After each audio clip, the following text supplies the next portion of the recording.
दोस्तों, एक दौर हुआ करता था जब प्रधानमंत्री मोदी बोलते थे और देश उनको सुनता था।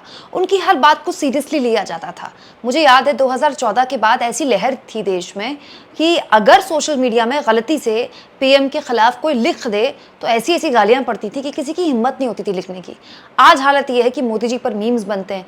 आज हालत यह है कि एक यूट्यूबर प्रधानमंत्री मोदी को ट्रोल करता है और लोग उस पोस्ट को उसके बाद वायरल कर देते हैं। दोस्तों, यूट्यूबर ध्रुव राठी ने जिस तरह से प्रधानमंत्री मोदी को डरा हुआ डिक्टेटर और डिक्टेटर यानी कि डरा हुआ तानाशाह और तानाशाह करके कई वीडियोस उन पर बनाई और लगातार बना रहे, उसके बाद विपक्ष के नेताओं ने भी मोदी जी पर तानाशाह होने के आरोप लगाए। ये भी कहा विपक्ष के नेताओं ने कि अघोषित इमरजेंसी देश में है। बस इमरजेंसी औपचारिक तौर पर नहीं है, लेकिन लगभग हर तरह से, हर चीज़ पर एक तरह से पाबंदी है, चाहे वो मीडिया हो, चाहे वो खुलकर बोलना हो, चाहे वो अलग अलग संस्थाएं हो। इस पूरे के पूरे मुद्दे पर एबीपी न्यूज़ को कल प्रधानमंत्री मोदी ने एक इंटरव्यू दिया।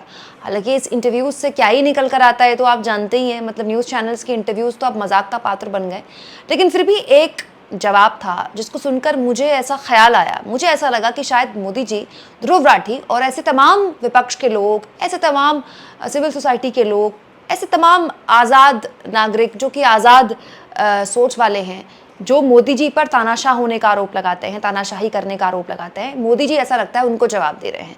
इस तरह का सवाल उनसे पूछा गया कि आप पर तानाशाही के आरोप लगते हैं, तो मोदी जी कहते हैं कि अगर तानाशाह कोई सुनेगा तो उसको बड़ा ख़राब लगेगा कि जो तानाशाह की जो एक वैल्यू होती थी वो डिग्रेड हो गई, क्योंकि ऐसा कौन तानाशाह होता है जो खुद के लिए तानाशाह सुने और उसके बाद सुनता रहे, मतलब उसको बर्दाश्त करे। तो मोदी जी के कहने का मतलब ये था कि अगर तानाशाह कोई होता है तो वो तानाशाह शब्द सुन भी नहीं पाता, ये होती है असली तानाशाही। और मोदी जी जो बात कर रहे हैं दोस्तों, सोशल मीडिया में ऐसे कई भक्त ट्रोलर हैं, ऐसे कई अंधभक्त हैं जो यही बात बोलते हैं कि अरे ये कैसी तानाशाही कि तानाशाह को तानाशाह बोल रहे हो और तानाशाह बर्दाश्त कर रहा है। दोस्तों, इस इंटरव्यू में मोदी जी ने आगे कहा कि उन पर तो लगातार आरोप लगाए जाते हैं और अगर उनकी तारीफ हो जाए तो उनके लिए नई बात है। कमाल की बात है, पिछले 10 सालों में न्यूज़ चैनल्स में यही हो रहा है। अगर मोदी जी को अपनी तारीफ सुननी है तो इन पिछले 10 सालों में कभी भी वो न्यूज़ चैनल खोल लेते, रात सुबह के 6 बजे से लेकर रात के 10 बजे तक यही सब तो चलता रहता है न्यूज़ चैनल्स में। खैर, मोदी जी खुद के तानाशाह होने पर मजाक उड़ाते हैं कि ऐसी कौन सी तानाशाही जिसके मुंह पर आप तानाशाह भी कह दें और वो सुन भी ले और वो बर्दाश्त भी कर ले। लेकिन आप इसको बेहतर तरीके से समझ सकते हैं दोस्तों, इस बात का जवाब किस तरह से दिया जाए। लेकिन इस बीच एक और चीज़ सोशल मीडिया में बहुत वायरल हुई। दोस्तों, पीएम मोदी कल एक भाषण में एक बात बोल रहे थे जिसकी क्लिप उन्होंने सोशल मीडिया में खुद शेयर की, जिसका जवाब ध्रुव राठी ने दिया तो वो जवाब सोशल मीडिया में खूब पसंद किया गया, लोगों ने शेयर किया। मोदी जी ने कहा कि जिसने खाया है उससे बाहर निकालूंगा और जिसका खाया है उसका लौटाऊंगा। भ्रष्टाचार को लेकर बात कर रहे थे, करप्शन को लेकर बात कर रहे थे मोदी जी।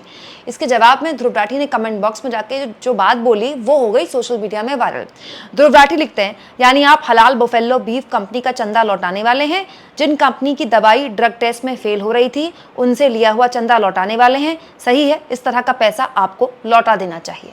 दोस्तों, ये होता है बदला हुआ माहौल। आज से 10 साल पहले अगर ध्रुव राठी मोदी जी पर तानाशाह या डरा हुआ तानाशाह जैसी कोई वीडियो बनाने की सोच भी नहीं सकते थे, लेकिन आज देखिए मोदी जी पर वो वीडियो बनाते हैं और उसके बाद कई दिन वो वीडियो ट्रेंड करती है।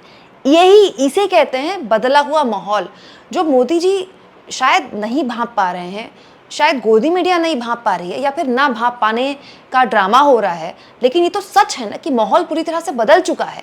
आप इस मुद्दे पर क्या सोचते हैं दोस्तों, कमेंट बॉक्स में ज़रूर लिखें और जितना हो सके चैनल को शेयर भी करें, सब्सक्राइब भी करें और थैंक्स फॉर ज्वाइन, ये 2 ऑप्शन हैं जिसके जरिए आर्थिक तौर पर भी आप चैनल के हाथ मजबूत कर सकते हैं।